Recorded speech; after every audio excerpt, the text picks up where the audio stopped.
Hey everybody, and welcome to the Logan Power Show. It's me, your host, Calvin Logan, and I'm glad to be here on Earth. I'm glad to be here with you today, watching here the Logan Power Show. Now, I know God is a God of second chances. God has got a third, fourth, fifth, seventh, eight chances, and a God is a God who can always redeem you when people have left you out in the cold. Well, I got me with me a man of God who can tell you about his story of how his life is changed, been resurrected, and God has him on a pathway that can never be stopped.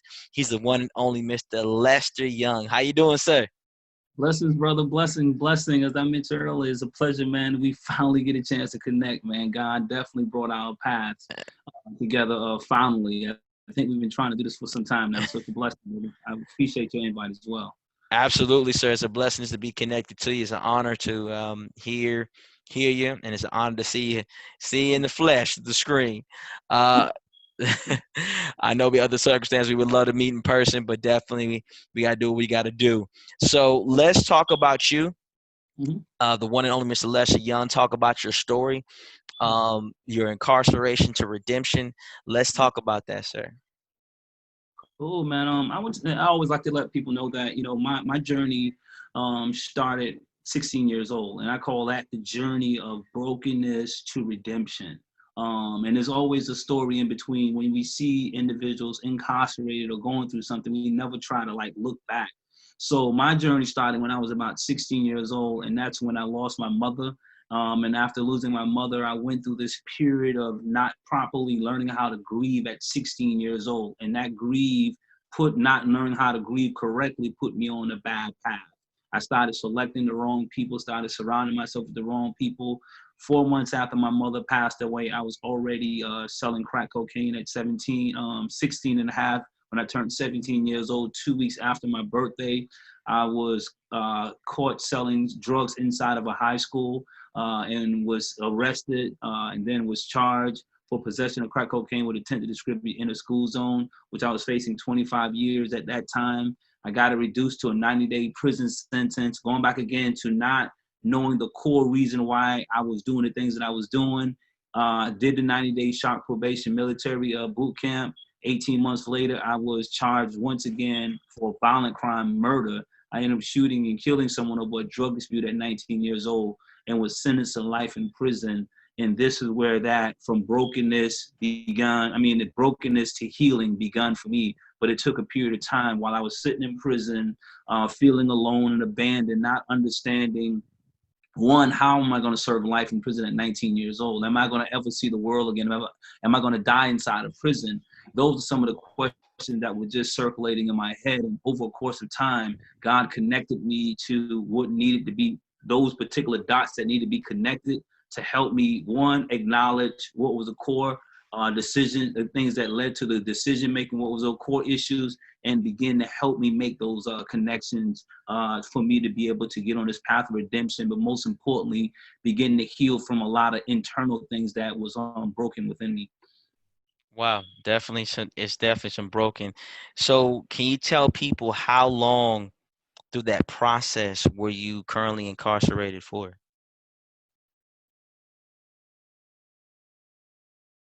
I went in at 19 and I was paroled after, the parole board saw that again, path redemption.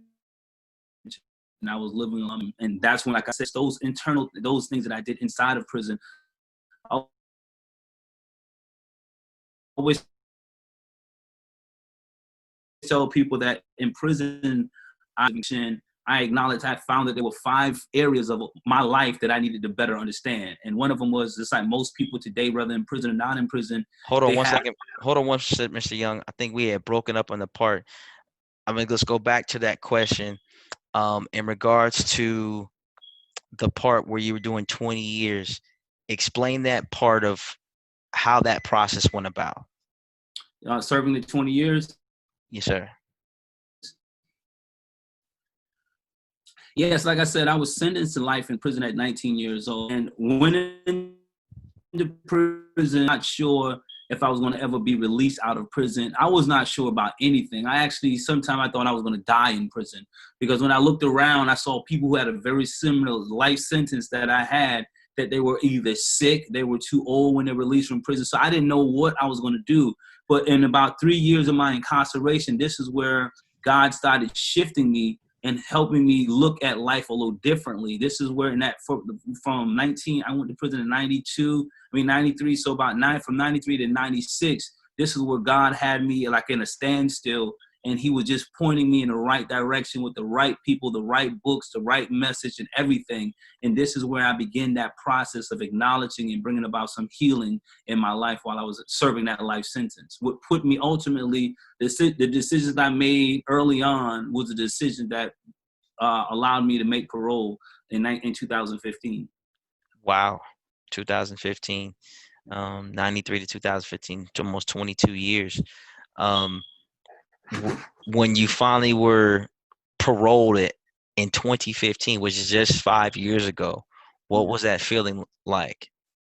It was a different feeling. You know, it was a feeling of, first it was overwhelming. I went to prison at 19. I really didn't have a lot of life skills. I didn't have the skill set that I thought I needed. I didn't have those skill sets at the time to really acclimate back into the world. So it was overwhelming for me. We talking about technology. When I went to prison, we were dealing with beepers. Now we have phones, or we're dealing with laptops. We had big desktop computers. Paper resumes, paper applications was something you just walk into a business and give them an application. Now everything online. So it was just that whole overwhelming part of acclimating and relearning how to connect with the world again through technology. But the beautiful part about that is that inside of prison, God favored me so many places, so many times. He blessed me to be in working with prison chaplains. And I remember I was teaching from this curriculum that I created in prison called the 5 Stages of Incarceration, which is now a book. The chaplain was like, Lester, I see some great things for your life. I really see that you're going to be doing some phenomenal things, but I would like to do my best now in getting you prepared for that journey. So he got approved to bring in a laptop and started showing me how to maneuver on the laptop to the best of my ability under the restrictions of the prison. But he was also showing me how to do PowerPoint presentations, how to focus, and all of these different things. So I always tell people now that it was because God blessed me to have a chaplain at the time that prepared me for this journey as well. You know what I'm saying? That when I got a laptop, I knew how to use a laptop. You know what I'm saying? It was because God placed in his heart to do it, you know? Absolutely. Now, The Path to Redemption, the book that you've written, it's got people speaking. You are Yeah. really on a pathway, because the thing is, you say that people are incarcerated, people have forgotten about you. People Yeah. have Yeah. forgotten about how one mistake, one error in your life, and now you're just thrown away like to the wolves. And Mm-hmm. there's no sense of stability or getting you back in societies. Like, once you've made a mistake, you're on this pathway of destruction, and Yeah. there's no type of recourse to saying, okay, I'm gonna get you back on track. Mm-hmm. Or there are people who are innocent, who Mm-hmm. are serving time, and the next thing you know, and it turns out that time, they're innocent, but they've been so overwhelmed with the prison lifestyle, the community, the things that, I almost lost my life, or they almost turned me out, or I got Mm-hmm. caught up into this, or shoot, the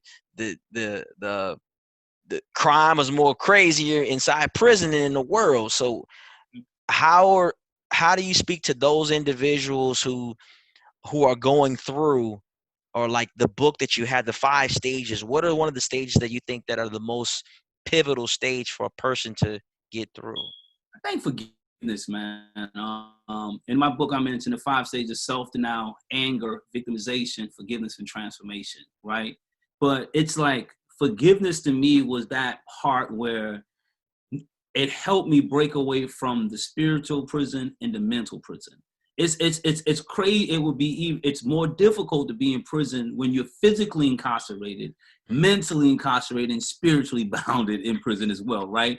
So learning that fourth stage of forgiveness for me was the most powerful part that allowed me to find freedom inside of a chaotic environment. You know, it gave me hope. It gave me an understanding. So that forgiveness was broken down into 4 parts. One, definitely atone, asking God for forgiveness for the crime and the sins that you have committed.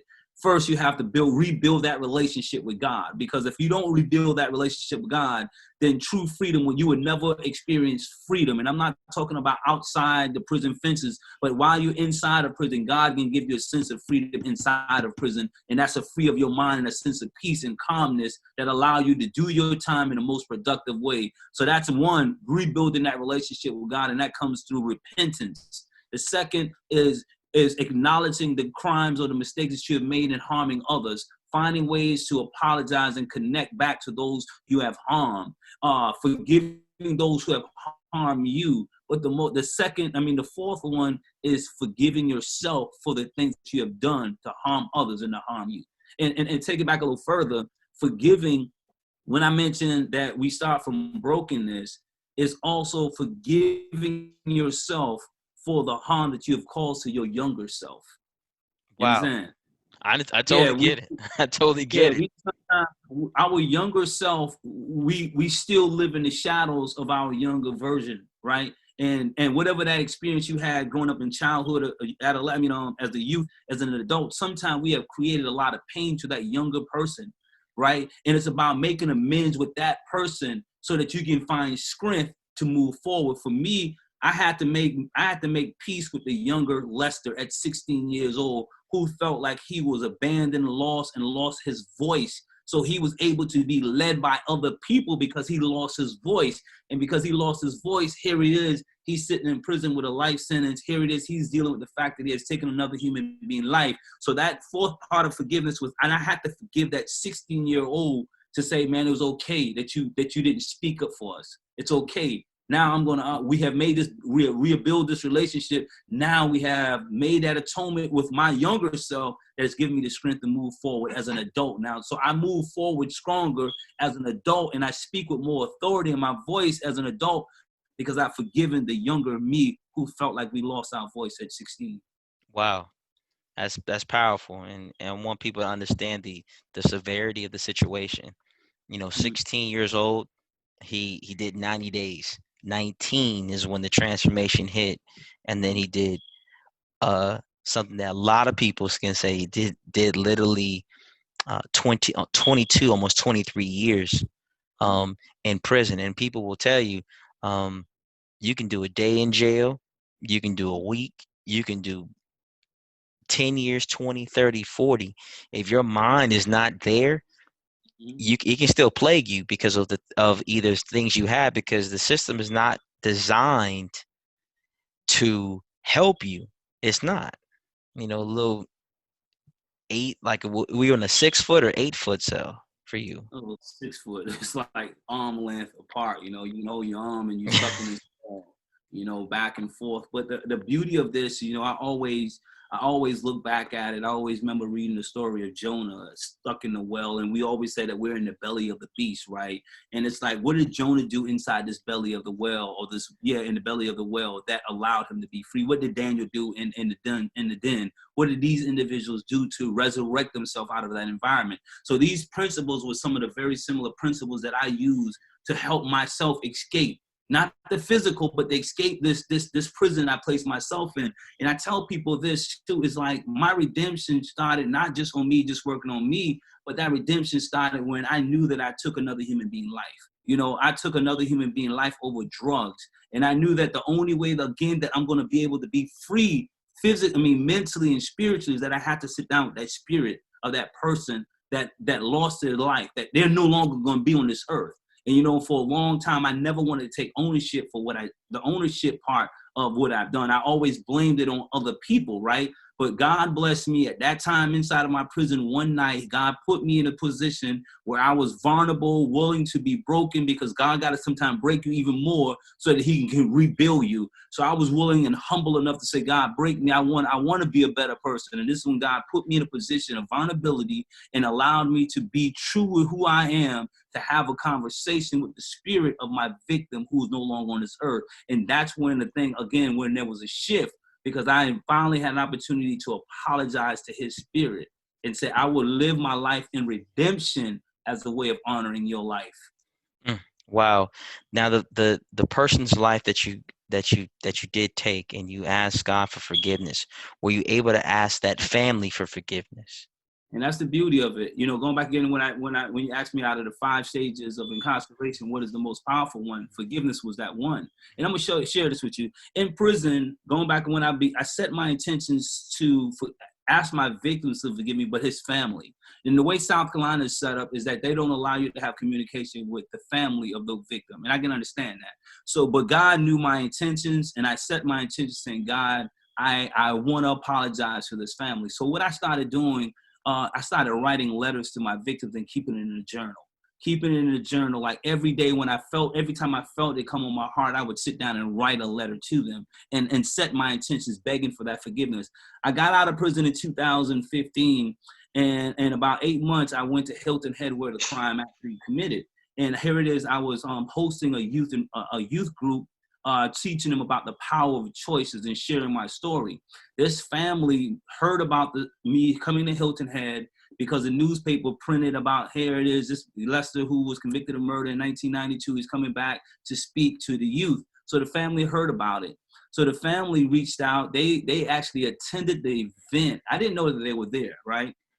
As I'm speaking to these kids, there was one woman in the background, and she was watching me, and I kept watching her. I didn't know, I never met her, but I was like, she's looked out of place, because she was a white female, a white husband in a predominantly black environment. And so I was like, that doesn't.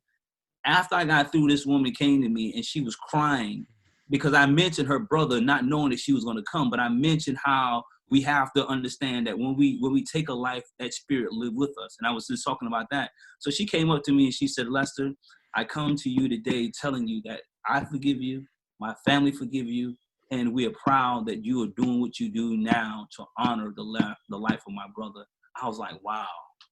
And that's going back again to setting your intentions. I could not physically tell them at the time, but God knew my heart, and I sat and I wrote letters to this family. I did everything that I could, and again, worked on that forgiveness component. God placed this woman in my life that I finally had an opportunity to verbally tell her, like, yo, I apologize, forgive me. There's those no words that adequately can explain how remorseful I am, but I can only use the word forgiveness in our language. And she said, we forgave you years ago, Lester. And I'm like, wow. Sometimes this woman, they were like, my family forgave you like years ago. Why do you think when you went up for parole, we didn't advocate against you? We forgave you.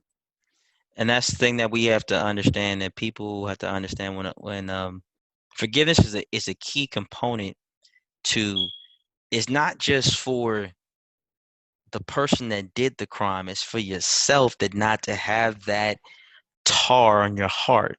This is the part that people don't understand. You cannot enter heaven with sin on your life. It's impossible. You will be held accountable. You cannot enter in. Heaven is pure. It's purity. You have to understand this. There's a pureness about God, that's something that cannot be tainted, and you cannot mix purity in a tainted situation. The same, it cannot coexist. It's gonna have to, something's got to leave the building, and the purity is going to stay. So that's why I tell people, never have unforgiveness in your heart, because you never know when your time will come, and you got to answer to the fact. And I want people to know this too. Everybody who you think is going to heaven ain't going to heaven. Maybe some of those people who may be incarcerated now, they got their stuff right with Jesus. They made their forgiveness of sins. They accepted Jesus Christ as Lord, and said they made some choices a long time ago. And when it comes to heaven, he said, well, I thought that person was supposed to get in. You think they in hell? So yeah. Remember, keep in mind, it's how you live your life. It's not just how you start, it's how you finish.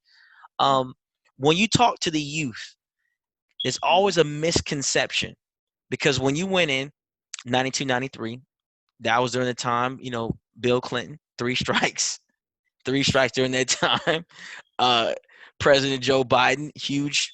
Crack was huge in the time. You sold crack, you did some of that. You get more time with crack in the 90s and 80s. Some of those people are still serving sentences to today. Facts. Today, we got people in the 90s that for small stuff is still serving those sentences today. Overcharged. They are spending that much time. So you got to know your history. You got to know what the 3-strike rule is. If a young person that stole a candy bar at 18, stole a T-shirt at 21, and then say got into a fight and got to an altercation assault, that's 3 strikes. 3 strikes was 25 years. 25 years in 93. You think about it. Your 20s gone, your 30s gone. By the time they release you out, you're not good enough to society by then. If you went in jail in 93 and 92, 95, you get released in 2015, 2018, 2019. Some just got released in 2020. How much time has that person missed? And they got to play catch up to these type of things that we don't talk about. Now, prison reform. You're a big advocate for that. You're a huge advocate. President Obama back in 2014, 2015 had the rule that people that have been overcharged, that got turned over. Clemency was given, and people got against him about that. I was for it. I was the one who basically voted for that due to the fact is, I know right is wrong is wrong, but we got to understand that there are some charges that's on the docket for people being overcharged. Central Park 5. They weren't in there. But how much time did they spend until it got right? We're talking about people like that. So how do you talk to the prison reform? I know you talk about you want to see things done. We got 3 people running for president of the United States. We have our current president, President Donald Trump, President Joe Biden, and the independent Miss Jade Simmons. Based off all 3 in your personal perception, and when it comes to prison reform, I know you're a big advocate. What should we be done in that situation? I would say this as I've had opportunity to speak with Joe Biden, and I had briefly spoke to Jade Simmons. Simmons at Simmons. I had opportunity to speak with. I think that when we talk about criminal justice reform, it is all too often that we have people speaking about it, but never speaking to the people who have went through it, right? It's like, here it is, you're going to tell us about prison reform, and you never sat in a prison cell. You never really understood. Like, when you see me, I'm a person who survived 22 years of incarceration. Like, why isn't there a table or a conversation with those who went through that system, who were educators in that system, who educated themselves in that system, who returned out of the system doing well? Why isn't there a conversation with these people? So if you're going to talk about prison reform, I think that most of them have to start by soliciting and getting getting those in that room who have that lived experience to begin that process. And definitely, I'm a strong advocate in believing that criminal justice reform education cannot be excluded out of criminal justice reform. In 1994, the Anonymous Crime Bill was passed under President Bill Clinton.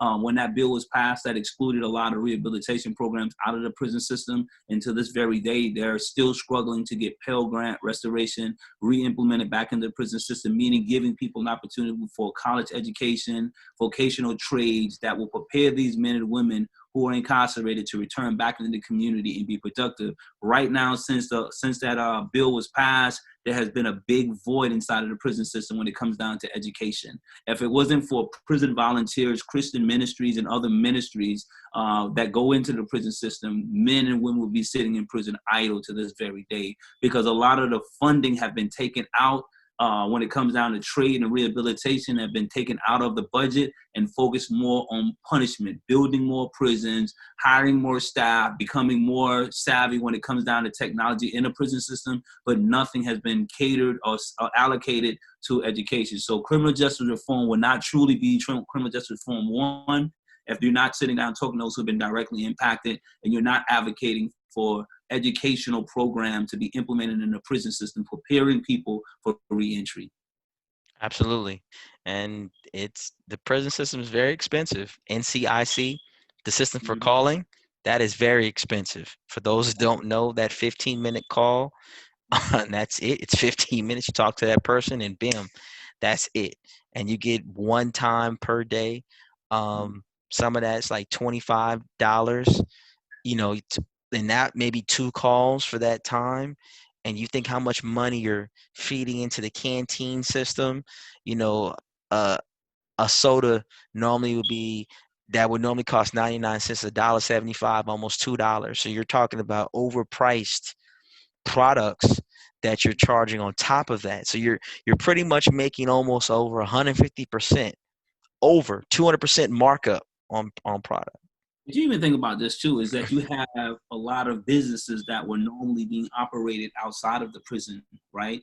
That people now see tax break opportunities to take these businesses out of the community, put them inside of a prison, and get free labor, basically, where you don't have to pay for health benefits, you don't have to pay for 401k benefits, you don't have to pay for a lot of things, right? So now you have industries that now saying we want to exploit the labor of the incarcerated people, work them for $7, work them for $2 an hour, exploit their labor, build out your company bottom line financially, and then when these individuals returning home from prison, they are unable to go work for that same company, and that the money that this company, their bottom line has grown tremendously. There's no money being allocated from their business or company to go back into the prison to build out more educational programs. You see what I'm saying? So it has always been, if we look at the history of prisons from 1865, after so-called slavery was abolished, the 13th Amendment said that you can incarcerate people or exploit people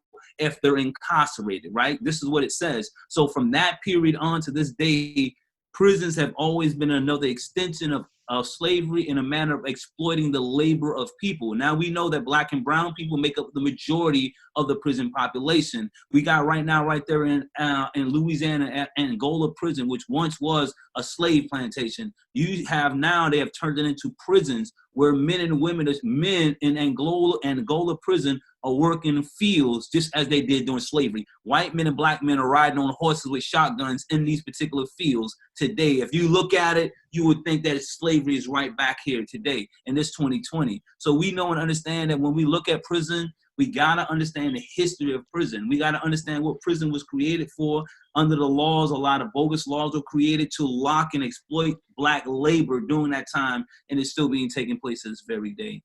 Absolutely.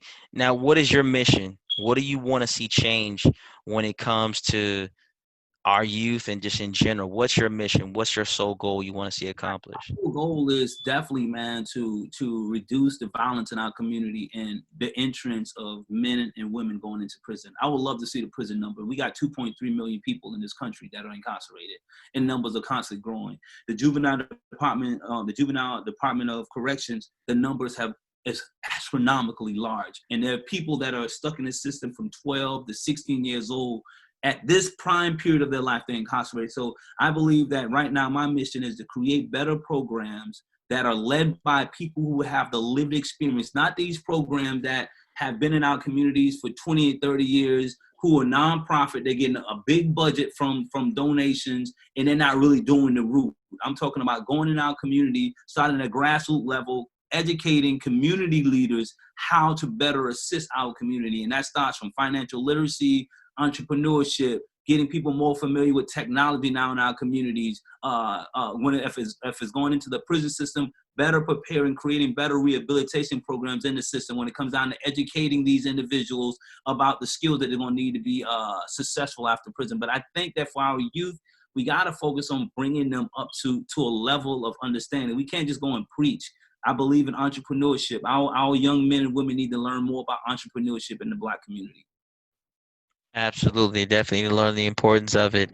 And most importantly for yourself, do you want to see a bill pass to be able to not only um, turn back the 1994 Absolutely. bill? Like, do you want to put something on the docket? Because I believe you could probably do it. The reason why I'm saying yourself is because you mentioned you've been in the system. Yeah. Like and a person like me, you know, I couldn't tell somebody, you know, I've been in something in 20 years. I can tell Yeah. someone who's been in personally for a couple days. I can tell you how it is, and I can tell you how the system is ran, and I tell you how it's a dirty system, and I can Mhm. tell you from family members who've been in who can tell me about it. But you can personally have it. Um, like I know there's some bills that are in place, the hate crime bill, but if you could come up with the bill sort of changing that, what would that look like? That would be a bill that to change, well, like right here in South Carolina, we're focused on a bill repealing the 85% law. And that is people who are required to do 85% of their prison sentence that are being denied parole accessibility. That's the bill that I would advocate right here in South Carolina right now on a local level as well as on the state level. I mean, a national level is repealing these long prison sentences that individuals are being given at 17 years old with 40 years in prison. Studies have shown that change does not take from a person who go to prison at 17 years old, don't no need to serve 38 years and 8 months in prison to bring about change. Studies have shown that long prison sentence does not change or make a community safe. What makes a community safe, again, is giving people the tools that they need. So as I mentioned, mine would be is to repeal the 85% law here in South Carolina. Another is addressing the parole board, how they evaluate people who are coming before them. Most people right now, we have an elderly population of people, as you mentioned, who have been sentenced for in the 80s and the 70s are still stuck inside of a prison system. For what? We don't even understand. A person done 40 years in prison and they're still being denied parole. They're saying that the nature of your crime or you need to do more programs.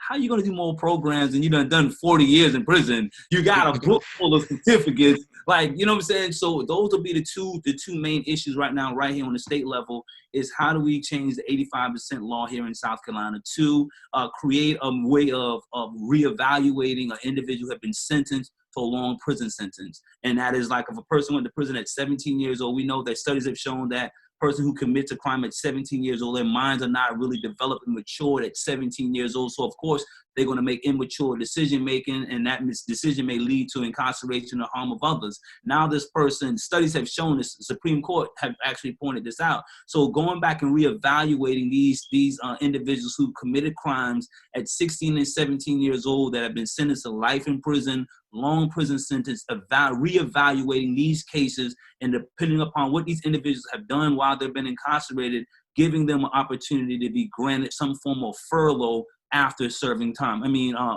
granting them a furlough outside of the prison system because of the overwhelming number overcharged sentence that they go through. Absolutely. Now, keep in mind, people, this is the prison system's been a pandemic since the 70s. Yeah, Let's be truthful.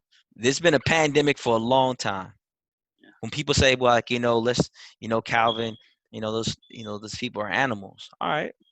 Malcolm X was considered an animal. mhm, If you want to be keep it 100 with you. Martin Luther King spent time inside the jail cell, but you say he's a great American. You say Malcolm X is a great American. Um, got his undergrad and his master's degree through learning the system, learning how it's being done. So education is key because let's be truthful, most of your jobs are not going to hire, they say, a convict, they always say. yeah, If you when you that's what you put on the application, you've done this, I guarantee this stack, you go on this other stack. They ain't gonna give you no chances. They're not. And let's be honest, most of your people who have done your crimes, I call them blue collar crimes.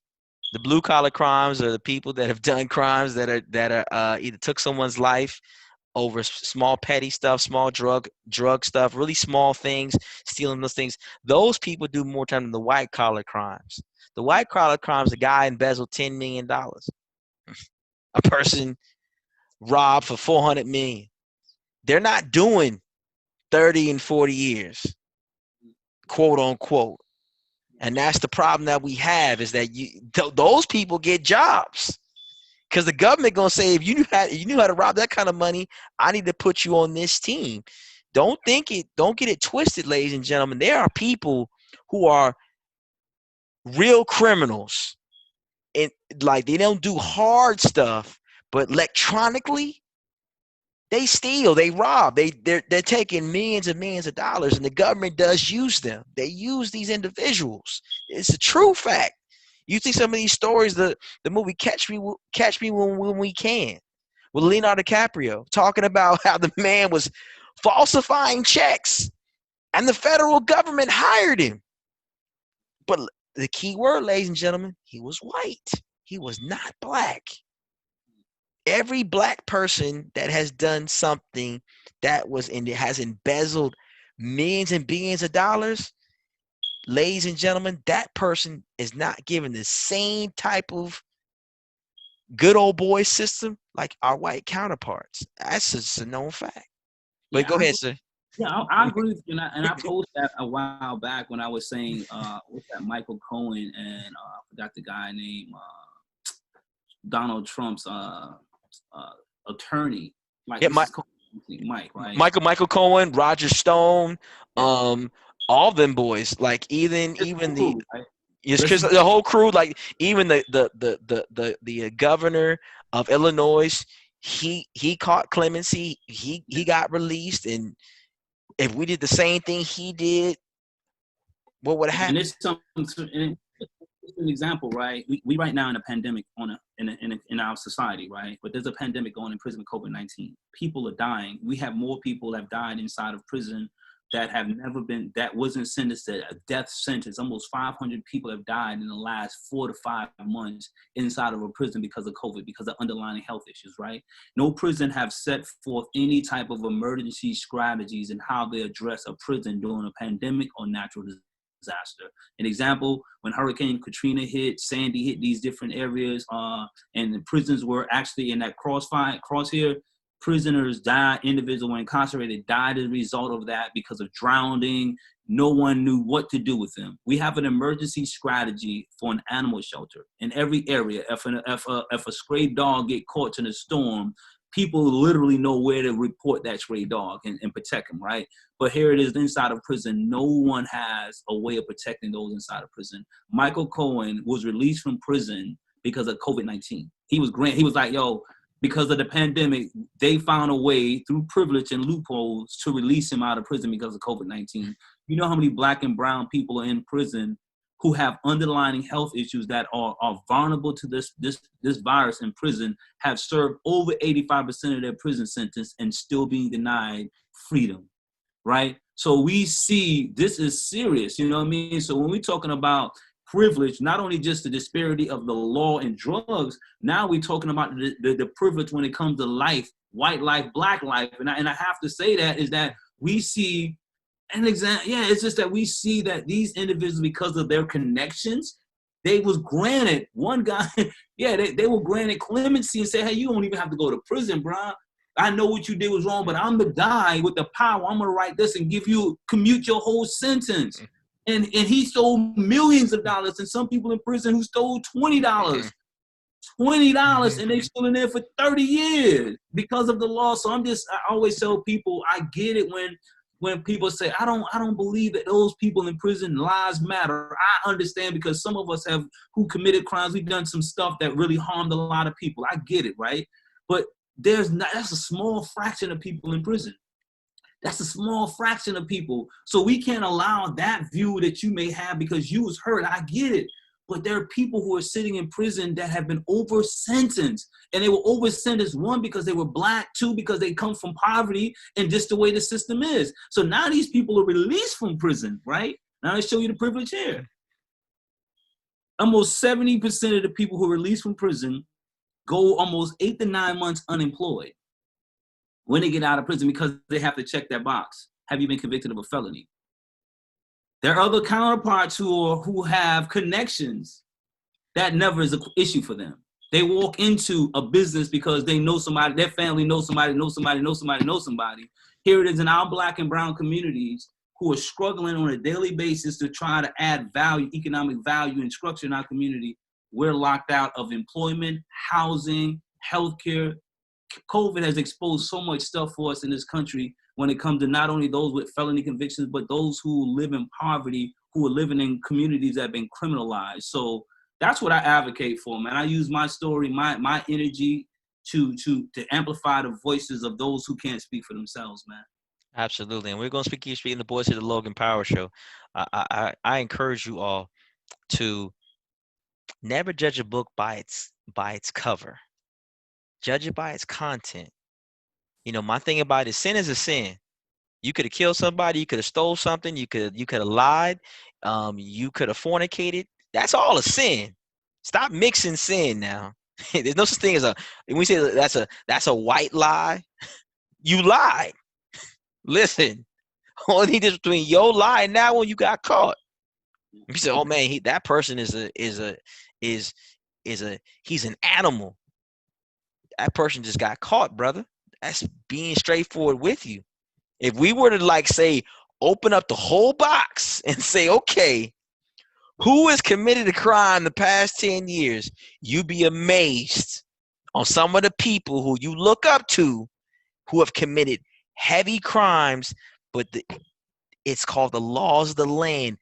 They know how the law is put in place. And then when you know the law, you know how to, my father-in-law's always said, he said, son, the law is like a rubber band. It always bends, but it sure does bend, son, for some people who look lighter than you. The law always switches around some way. For some reason, the same thing you committed, that other person committed the same thing. They got PTI, pre-trial intervention. That's the thing. When people say, when this is the part that really aggravates me, when you say, well, it's a black on black crime. There's white on white crimes all the time. And listen, the only thing difference between, see, this is what they don't tell you. If we were to give a true polling of who gets locked up, that's one thing. But then if you give a true polling is when it's all said and done, who's given a lesser sentence, who's given a second chance, who's not, that thing would blow your mind. Thanks. That is the whole point. And let's be honest. I've always said this. Not every judge has always a good heart. You just got to catch them on the right day. There's certain judges, I've literally seen this. They were feeling good today. They felt froggy, so they wanted to give you a second chance. So the sentence they normally would have gave 20 years on yesterday, they gave you a year. You caught favor, or granted mercy is what I call it. Or like people think like, oh man, that judge, whatever it is. Let me tell you something. There are certain judges, check their track record. Check how they do certain things. Catch them on the right day. Catch them on the wrong day. They ain't always consistent. These cats got feelings. And then when they in their feelings, it's a whole brand new ball game. And when they see people see skin color, and they like when people talk about a jury of your peers, man, the system is broken. if me and Mr. Lesser did a crime together, I promise to God, our jury of our peers would not look like us. That's the part. The system is so broken. It's so crazy and catastrophic. And that's the part that we don't know. And one thing, I'm gonna let Mr. Lesser speak and give it before we close. I heard a judge say this. This was she had opened my heart. A black judge. She told this statement. She said, baby, there is more lawyers in here who've committed more crimes than you'd be amazed. So when you talk about granting mercy, all these lawyers should be granting mercy.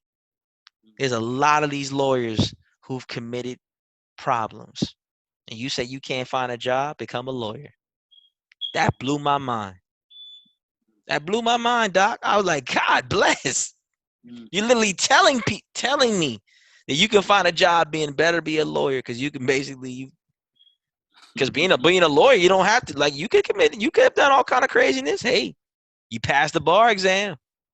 Hey, you know what the law states. The judge sees you different. They don't see you as the criminal. They don't see you as this person. Remember, being a lawyer, you don't have to have a great background. Go ahead, sir. Like, so tell us, what is your eyes for a better America when it comes to our prison system? As I said, I think that's like a huge question.